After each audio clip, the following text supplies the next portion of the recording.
Hey, welcome to my channel. They call me Charisma, and I'm going to be talking some more about choices. And specifically, I'm going to be talking about a choice that I made to move to Hawaii back in 2016. Um, I wanted to live somewhere that was warm, sunny all year round. I had not ever lived in Hawaii before. I had lived in other parts of the United States, California, Georgia, but not a place like Hawaii, not somewhere that was known for its beauty, known to be warm, sunny, beautiful water, beautiful beaches. I hadn't lived somewhere like that. And I chose it specifically because of the fact that it was warm all year round and because of the water. I don't like coats and sweaters and boots and those things. So I started applying for jobs and got a really good response from the positions that I applied for. As you know, or you may not know, I am a licensed special education teacher, have been for over 2 decades. I'm also a qualified mental health professional with a certification in substance abuse, and I'm also recently a certified yoga instructor, and I also have been a child protective services social worker. So, with all of those things, I was able to really get the attention of educators and social workers. So, I'm very grateful for that. And that allowed me to be able to have a lot of choices and allowed me to be able to choose, what I really wanted to do. And so, in doing that, I was able to take a job with one of the elementary schools in Hawaii as a student services coordinator. And a coordinator position with student services is a position where you are responsible for determining the eligibility of a student to receive special education services. So you work along with a team um, of other professionals that are speech therapists or physical therapists, and they participate in the determination of those services for a student. So it's for me, it was an excellent position because again, it allowed me to learn something new, allowed me to be working in special ed, but not having to be in the classroom like I had been before. So I got the job, moved to Hawaii, and got to my school, and everybody was just really welcoming and nice. I got my first lei because that's one of the things that when you go to Hawaii, you get your lei, and it's all the flowers are different and beautiful, and they it almost seems like they last forever when you put them back in the box, put them in the refrigerator. I know mine lasted for well over a month. But you do that. I did that and had my first staff meeting at my school. And as I said, everybody at the school was very welcoming, but there's always one. There's always one. Get to the first staff meeting, and there's a teacher who is Chinese, and she, I want to say she was a first grade teacher. And the principal, Paul, is putting us in groups because we're going to be doing this project. And he, starts saying, well, these three people, you're going to do this and you're going to work on this particular part of the project, and these three. So he starts naming people, putting them in groups. So he says my name, her name, and somebody else in a group. And this woman says, I don't want to work with her. She doesn't know anything. And crickets. I'm like right how I am right now, unable to speak, just like that. And nobody's saying anything. And I'm looking around because I am unsure what has happened and what is going on. Like, is she joking? Is this, am I being pranked? Because, I just got here. So is this like a hazing thing? Like, am I being pranked to see what I'm going to do? Did y'all hear that the black people act out? What's going on? So when a couple of seconds pass and I realize, oh, nobody's going to defend me. Okay, let me get this. So I look at the principal and I say, oh, I don't want to work with her because I don't like her. And so I guess that broke the ice or clicked in somebody's head. And he said, you need to apologize to her because you don't know what anyone knows. And so she then says something dumb like, well, all I'm saying is, when somebody starts saying all I'm saying is, and they don't look directly at you and apologize, understand who they are. She had made a decision in that moment that for whatever reason she didn't like me, and she didn't see me as a person that was worthy of an apology.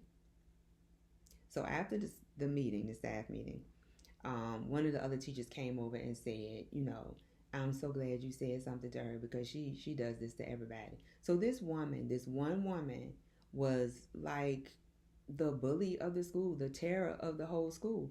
And these people had been letting her do this to them. It's always one. So, and in that moment, that's one choice right there. In that moment, I chose to take up for myself, defend myself against a person I didn't even know I had to defend myself against. So put that in the comments. Do you do that? Do you defend yourself against people that you didn't know you had to defend yourself against? Or do you just let it ride? I couldn't do it.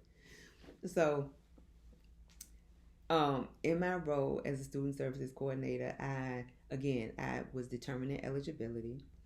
And also it allowed me to get to know the teachers there because there were times when I would have to go into the classroom because part of determination is, for me anyway, I would have to observe the student. A teacher would say, I believe this child needs services for special education. Part of that is me coming into the room and observing. Um, you know, what are you seeing? Let me go in here and see if I see that too.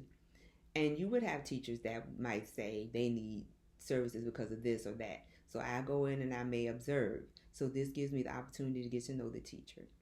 And it allowed me to know about people, where they come from, what country, what language. So it was really a great experience for me.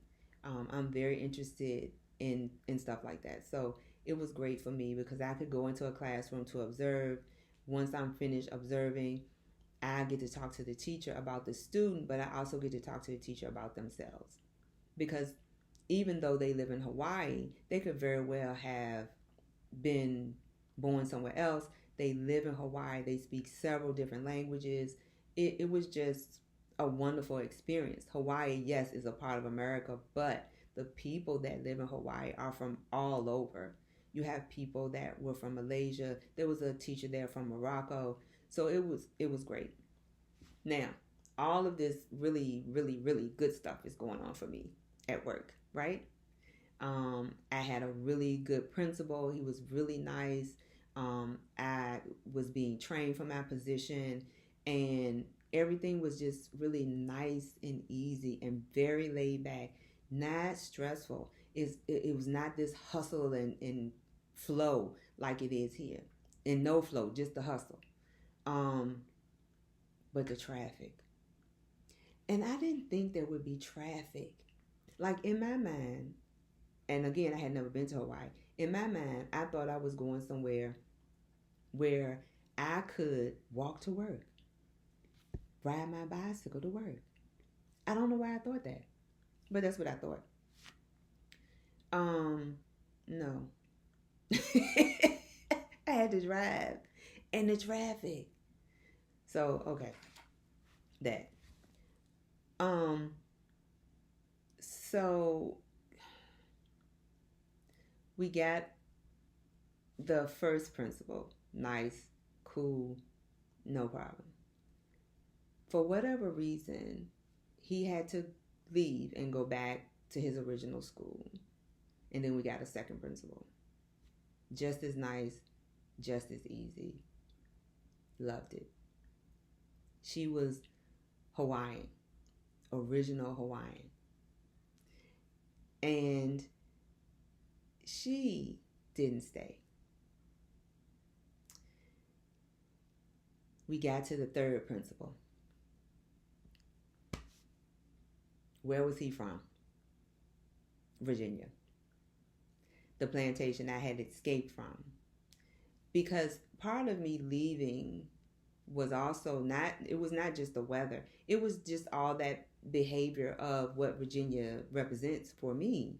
It was leaving a place that tried to outright own my ancestors. Leaving a place where the rules and the laws don't benefit me, not just as a human being, but as a person of African descent and a person who is female. It is not helpful. So wanting to be away from that, because every interview that I had, every place that I went in Hawaii, I never saw my color, my gender, my ethnicity as a problem. It was the first place I ever lived where I did not see myself as a oppression or a walking problem. And I didn't even know that I felt like that until I got somewhere where I actually felt completely free.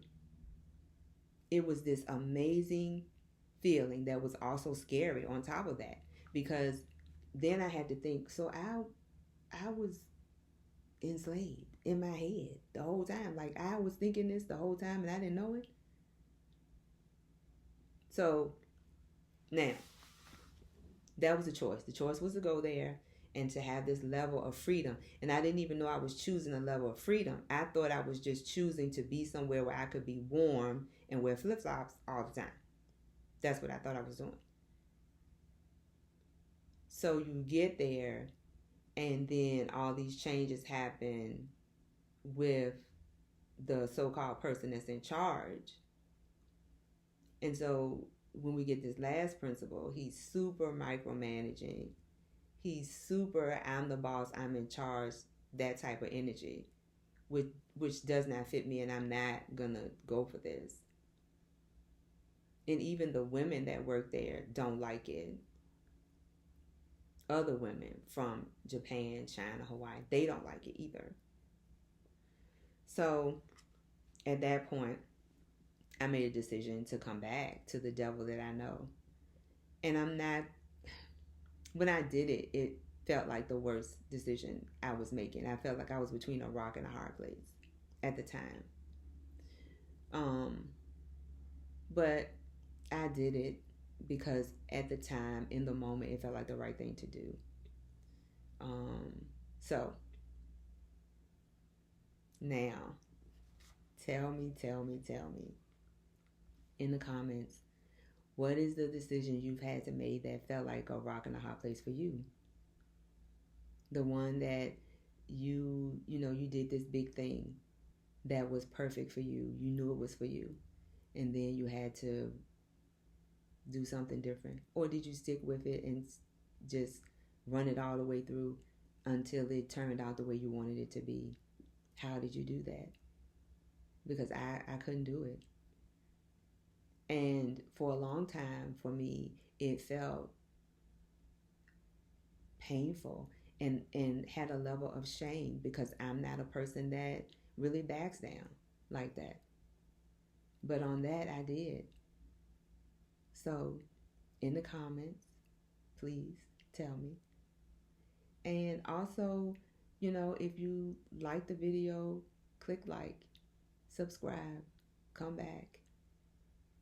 So let me know what you think. And also let me know what other things you want to talk about, discuss. Put that in the comments too. So I'll see you next time.